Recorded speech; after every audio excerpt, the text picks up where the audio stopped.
CCC Emily Sporrell, Councillor Gorst. Could I just mention Councillor Wood, Jill Wood from the Wirral, has had an accident, and we do send her our very best wishes for a quick recovery. The authority have sent her a card, and when she returns from hospital, we will be sending her some flowers.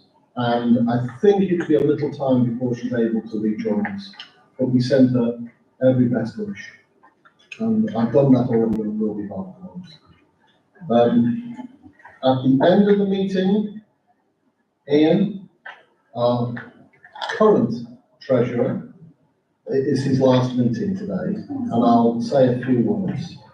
And also to mention that in the last period, another very good servant of the authority, Paul Blanchard-Flett, retired from the authority, and I know he did some great work, and I think again it should not pass without mentioning that. Okay, so we'll move on to the normal business. Declarations of interest. If any member has a declaration of interest. Yeah, thank you, Chair. Can I declare that I'm a member of the local pension board of the Merseyside Local Government Pension Scheme, which is pertinent to the accounts where it is mentioned. It's not a personal, it's a personal interest, not a pecuniary interest. It is personal and it is pecuniary. It is pecuniary. Will you be leaving the room at the appropriate time? If that's appropriate, if that's the advice I received. Yeah. Okay. Okay. Which item was that?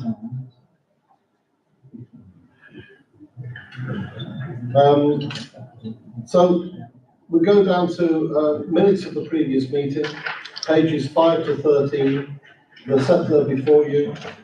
Can I have an approving for that, please? Thank you. Thank you. So into the meat of the agenda now. Item 4. Oh, just to say before we go on, the Chief Officer is engaged in a meeting with the National Joint Council, and we'll today. We have the pleasure of the company of Mr. Sim. This one, item 4, Equality, Diversity, Inclusion, Annual Report, pages 14 to 58. Nick. Thank you, Chair. The purpose of the report is to update members on the progress made against MFRA's ED&I objectives for 21-24 and to present the annual report for publication.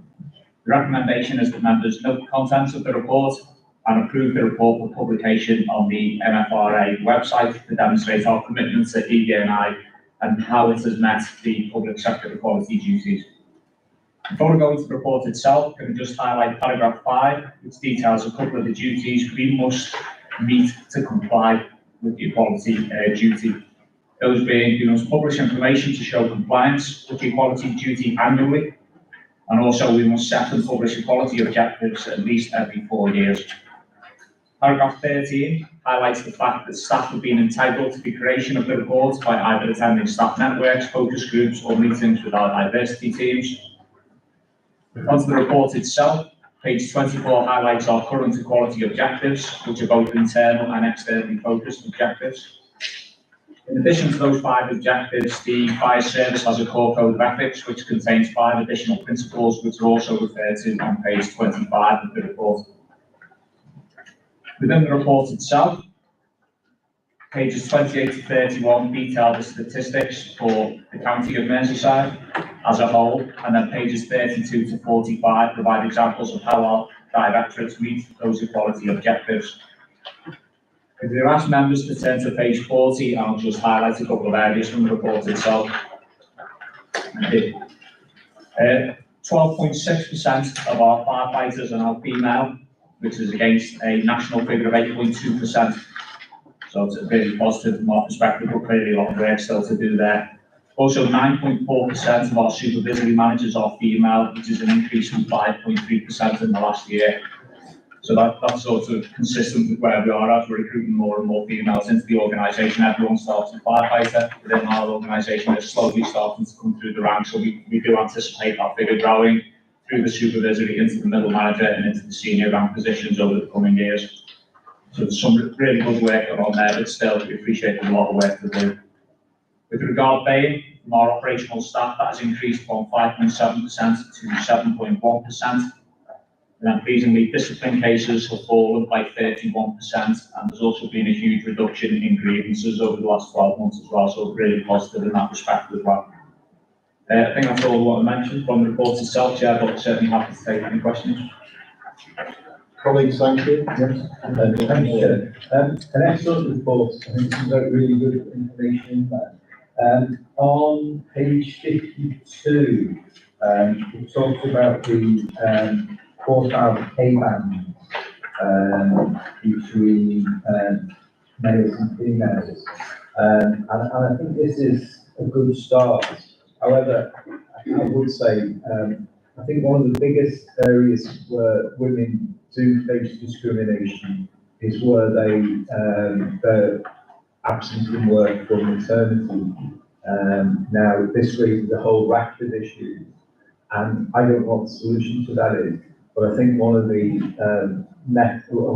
necessities in solving that problem, which is large, well, I think the figures speak for themselves by the time women have completed their careers, and retired. But I think one of the things the first thing we need to do is to try and quantify that by measuring it, which is in itself not an easy issue. And I think to some extent, the way to do that is to look at women's overall career. So that I don't think a snapshot like this can solve that problem or can produce that data. Now, I'm not a statistician, so I wouldn't be absolutely certain, but I would have thought one of the things we need to do is log anonymously, of course, women's wages when they start with the fire service, and actually build that data up over, and it might take 20 years to get significant data for it, but I think it might show at the end of 20 years if we have a problem and potentially how we resolve that problem. So what I'm looking for here is to try and properly quantify the problem with a view to putting in place at some stage in the future. I think it might be a study on that scale, some mitigation so that we do achieve our objectives. So I think that's certainly take that away and take a better look at that and maybe come back with a bit more detail, just to assure you as well. I think, because where we are certainly with the uniform staff, as I said previously, a lot of the junior managers, there's more females in the lower paid areas at the moment in the organisation, so we do expect that gap to go smaller as females progress through the senior ranks within the organisation, which we know they will do. It's just going to take more years to do that. So we do expect that to reduce. So I fully take on board what you're saying there, Councillor. We can do some more work around that area. Thank you. Councillor Malone. No. It's not a question, really, it's more a comment. I'd just like to say well done, Merseyside. It's a very good report, and we're clearly moving forward, a lot more forward than what we've been in the past. I'd just like to thank the officers, and I'd also like to thank Councillor Jan Grice for the work that she's put into this report. Thank you. Thank you very much. I mean, great stuff. Sorry, Yeah, thank you, Chair. I was just going to ask, page 49, we've got data table for safe and well visits by the prevention team by religion. I was just wondering what the last time we sort of refreshed our data on staff members of religion was. Do we actually have their recruited and then that's saved on file, or does it get updated periodically? I think it's open all the time. I think people can declare it whenever they want, and we do have processes available for them to do so. Don't know whether you have any further information on that, how frequently we ask around religion and stuff. I think this is doing as well, but I'm not aware of having a specific drive recently, but in the past we certainly have. We saw big increasing people registering, not just on religion, but on all protected characteristics. And as a result, we do have much better data now than we used to have. But as you say, yes, it's open all the time through the NIFE system. it's encouraged and we do try, but clearly we can't make people do it, so it's just open on the My View system for people to do so if they so wish at present. The reason I ask is because we saw recently, didn't we, with the census figures, and with the British Social Attitude Survey, that the number of people who sort of habitually put down a religion who are actually non-practicing has sort of dropped significantly. So, especially in the last 10, 20 years. So it could be that if you've got firefighters who go around doing home safety checks who last updated their data 15 or 20 years ago, then it may be the case that the data is not very accurate. Don't get me wrong, I'm sure, I think the data is very, very useful, and I think for most of it, it's not an issue. I think that one in particular, it might be worth just having a little look at it. Just to show you, just with regards to the non-fire safety check data, when that comes in, that is updated periodically, you don't need that. That is, as photos come in and they're collated, that is continually updated, so we are aware with the information that we have, but now we have fully accepted the position. I mean, I've been on the Home Fire Safety visit, and on the questionnaire is, can you tell me what your religion is? And you wonder the relevance sometimes of asking that question. It's a personal question in somebody's home, but, you know, it is something, if they're willing to give that information, that we record. We're getting into a granular degree, really, but I think this is what we're about. This is about the scrutiny of what we do in the issues. So maybe it would be worthwhile putting in an article into the Hot News that basically says, have you updated your personal details? If you want to, and asking people, you know, maybe their preferences change, you know, as in my case, your age changes all the time, and those sorts of things. Do you want to, people have a change of religious orientation, whatever, but if they wanted to update the personal information, it may well be something that we need to send out a reminder about. That's a good thing. And then on, you know, maternity, there was a time when maternity was treated as sick leave, you know, and it is not. It is an episode that's quite different to sick leave. And again, I think this is, professionals are on this. We need to follow what, in terms of, if we're recording information for ourselves, that's fine. We also, if we're going to compare ourselves with others, everybody needs to be recording the same sort of information. So this is where we're going to ask our professionals to look at what is the national policy here. What are we doing to compare ourselves with others to make sure that we know, as members, we've got a finger on the pulse, you know, that our direction of travel is the right one. Correct. Right. Okay. So anything else then on equality and diversity? This one is going to be a recurring, it's a requirement for the authority, not necessarily on the service. This is a requirement on the authority to have regard to equality, diversity, and those other important factors. And so this is something we, as members, need to take cognizance of. So the recommendations are set out on page 14. Are they agreed? Agreed. Thank you very much. So, item 5, adopting, embedding and reporting on the socio-economic duty, pages 59 to 69. This is to inform members of the ongoing progress of the plans to formally adopt the socio-economic duty, working with Liverpool City Region and the associated partners, and what this means in terms of embedding the duty across MFRS. And the recommendations are to recommend that members note the progress that's been made since the first report to the authority, which was in October last year, and also note our proposed next steps. As members are aware, a report was presented to the authority in October last year, which contained recommendations which have been presented to local leaders, the Chief Fire Officer, the Metro Mayor, regarding the adoption of the socio-economic duty and our next steps. A workshop was held in January with all local authorities to develop action plans and to progress the adoption of the duty within the service. The Liverpool approach and the 5 key components are highlighted in paragraph 5, with 2 priority themes identified. Paragraph 7 references the requirements of public bodies, which really highlights the overall aim, which is to deliver better outcomes for those who experience socio-economic disadvantage. Paragraph 11 shows the next steps for MFRS and our action plan for 23-24. And our priorities have been aligned to particular functions within the service, and lead officers have been nominated and are identified within the report, primarily in the response, protection, health and prevention functions within the service. As I say, a few of the actions are referred to in paragraph 12, and I am happy to take any questions, Chair. Yes, thank you. This is something. Thank you, sir. Section 10, the ICRCA's cost of living index. It would be helpful if we could either have a small paragraph detailing how that was actually compiled, what factors are, or even a link if that's available on the ICRCA website. Thank you. Yeah, absolutely. So, yeah, you can feed that back in.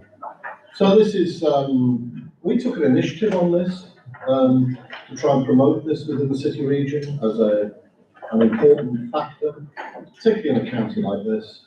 It is an important factor. It's very important to what we do. So are there any other comments, questions from members? If not, the recommendations are set out on page 59, note the progress, note the next steps. Is that agreed? Agreed. So 6, fatal fire analysis. This is another one of those reports which we as members need to, this is one of the essential tools of us monitoring what's happening in the authority. And this is pages 70 to 113. The purpose of the report is to provide members with a briefing of the last reporting year in relation to accidental dwelling fires and the associated fatalities. A briefing regarding the trend analysis of the fatalities in the accidental dwelling fires over the 15-year period, and an assurance that prevention activities are targeted in line with His Majesty's Inspectorate of Constabulary and Fire and Rescue Service expectations. And the recommendation is that members note the contents of the reports and the appendices attached. Each year, MFRA incident information is analysed by the Business Intelligence team in consultation with our prevention managers to produce the following annual reports, and those 2 reports are attached to the provider. The Business Intelligence team have provided a 15-year trend analysis report, enabling larger data analysis and scrutiny to be applied, and the 2 documents are attached. The data captured within these reports is used to analyse and identify trends, which then inform the continual review of our home safety plan and strategy within the service. Members will note consistencies between the 15-year report and the previous financial year report in terms of underlying causes of fatalities in accidental dwelling fires, primarily age, deprivation and lifestyle issues such as smoking. And members will also note that last year cooking featured more prominently than other ignition sources. Given the ongoing rising cost of living challenges, the use of mobile heaters, etc., was expected to increase and therefore lead to a potential increase in risk. However, there were no deaths attributed to heating sources last year. It's also noteworthy that lower age range and more fatalities are recorded in more deprived areas. Crews currently seek to deliver home fire safety checks to 60% of those over the age of 65, with the remaining 40% in those areas of high deprivation. We can go to the actual report itself at the back now, and there's a summary on page 78. I've just mentioned a few bits. The summary states that during 22-23 there were 10 fatalities as a result of accidental dwelling fires, and that's an increase of 6 on the previous year, which is really disappointing to see, really unfortunate. These were resulted in 9 fire incidents. 5 incidents were consisted of the 10 fatalities. It was known that 5 victims had mobility issues. The majority of the victims resided in high deprivation neighbourhoods. 3 fatal incidents were related to smoking, 4 were due to cooking, and 2 were related to electrical faults. One of those, which was a ruptured e-bike lithium-ion battery, which is something as a service we're looking at in a lot of depth at the moment. That's right across the sector within the fire service. 8 of the households had working smoke alarms, and in 7 of the incidents, the victim lived alone. If we just ask members now to turn to page 95, which is in the second report, and that's the summary page there, which again just highlights the victim summary details, a little bit more detail for everybody there. Just halfway down the summary there, it says the risk of death and accidental dwelling fires increases with age, which we are aware of, 75 and above age range being at the greatest risk. And also concerning the demographic of fire fatalities, there is a bias towards male victims with 65 fatalities, that's over the period. Female victims accounted for 43 deaths, so 39.8% were female, 60.2% were male. On page 111 of the report, the accidental refers to the accidental dwelling fires, and just assure members there that they are going down, have consistently gone down over the years. And I'll just find that page, apologies. Yeah, the graph itself shows that they're consistently going down, and last year we were down from 839 down to 780. So ADX have gone down consistently over the years. Unfortunately, last year we have had a rise in fire fatalities on Merseyside. Concludes the report. Have to take any questions, Chair? Yeah, thanks, Chair, and thanks for the report, Nick. Before I read the report, to be honest, I was half expecting to read that there's an increase in fatalities due to fuel poverty, but it appears that that is not the case. But I suspect now, as we're moving into the winter, there might be an issue there. Obviously, it's disappointing to note that the number of fatalities in the last 12 months has gone up on the previous year. But as I said, I'm surprised that none of these have been attributable to fuel poverty so far. Is this something that you're conscious of and perhaps trying to get the message out to people, you know, be careful even though you live in difficult circumstances? Yeah, absolutely. Due to our situation, we're aware it's been going on. We were expecting to see a rise in that ourselves, but I'll say fortunately we haven't this year. We have done a lot of work out there, speaking to a lot of people, visiting our parties, etc. And we did expect that. It's not come to fruition at all, which is really positive, but hopefully we'll do the same this year as well. Okay, thank you. Thank you. You would think that with the rise in gas and electricity costs, Yeah. that fuel poverty would become an issue. You just expect that. And so maybe there aren't fire deaths, but it may well be that some of our fires, serious fires, could be attributed to alternative means of heating, you know, opening up fires which have been blocked off for many years and not working, and things of that nature. So I think, I would have thought it would not be surprising if there were issues related to the issue of fuel poverty. And I think this is one of those things that we do need to try and capture and to be more, you know, aware of. It may not be showing up in the fire death statistics, but it may well be that there's an underlying trend of people just trying to save money by using different types of heating, candles, things of that nature, that we really need to look at and have an education policy. Okay, thank you.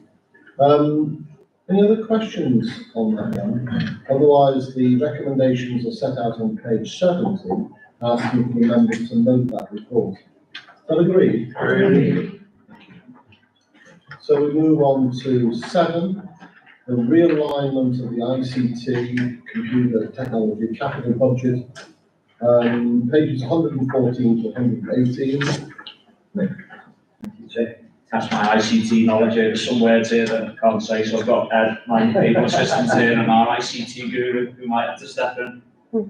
The purpose of the report is to request that members approve the recommendations in the report pertaining to the completion of 3 large and complex ICT infrastructure projects in the fiscal year 23-24, and the drawdown of 247.5 thousand from the capital reserve.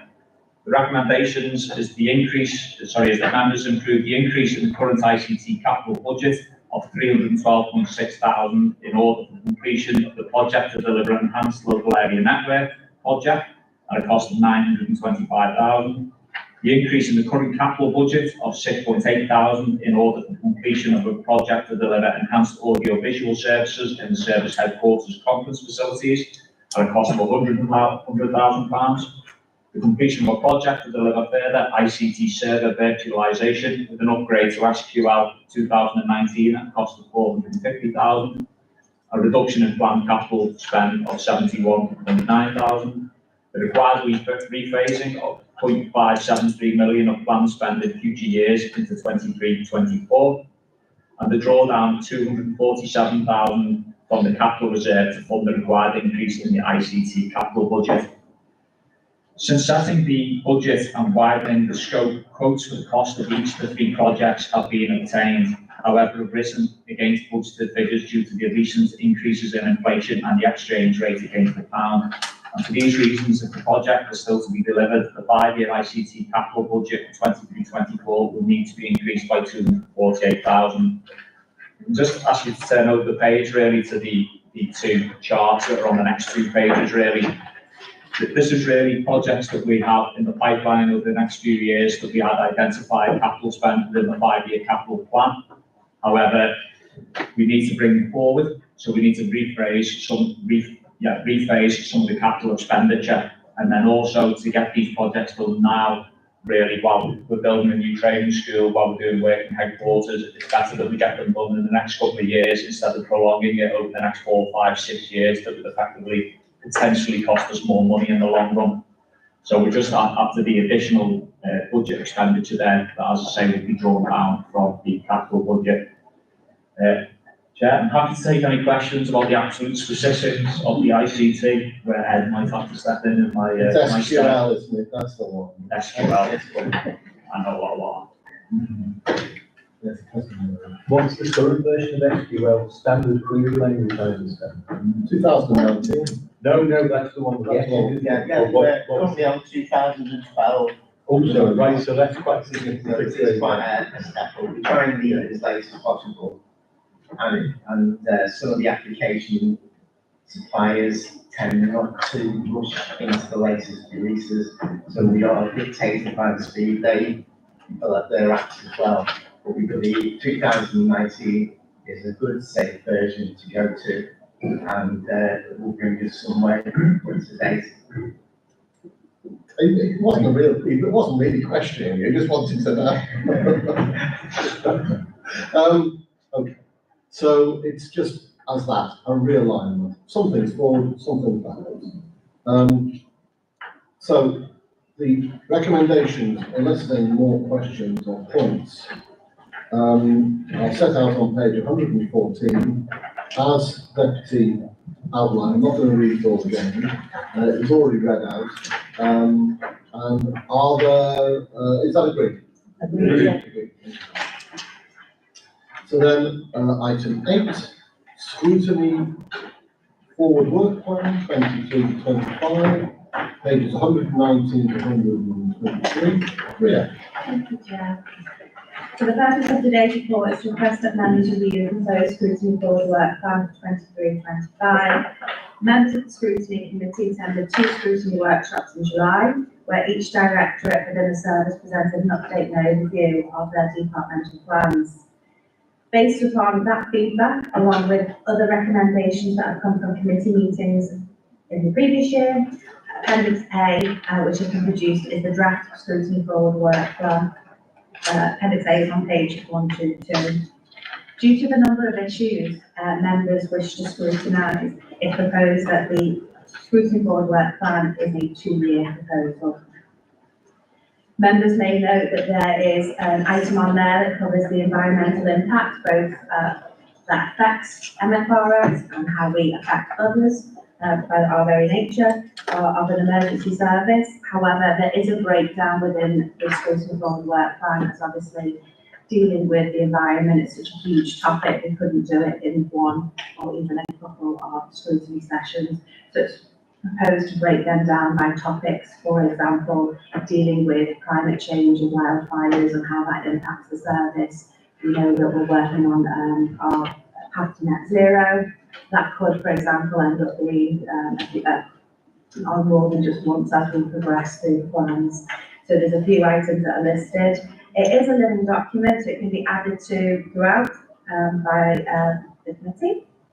When this draft scrutiny forward work plan was presented to the scrutiny committee on the 14th of September, there was a recommendation to add in return behaviour to what was the culture and inclusivity, which you'll see has been included.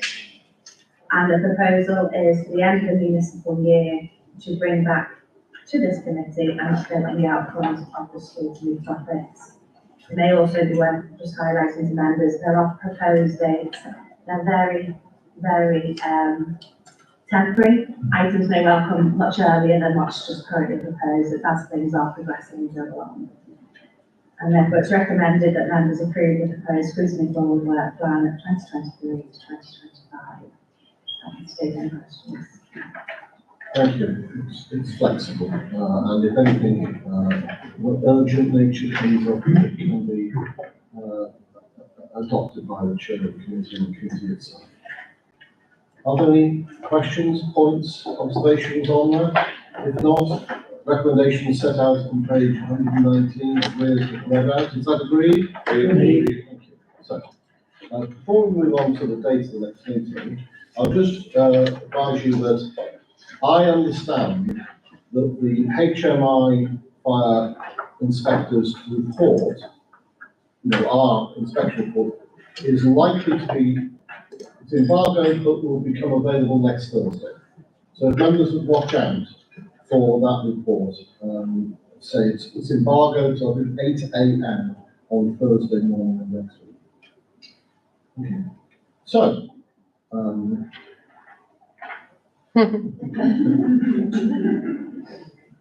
Ian Cummings, it's his last meeting with us today. I'm going to come to the next meeting and I will do that. Yeah, you can turn off. Cease recording. You can keep it on if you want to, but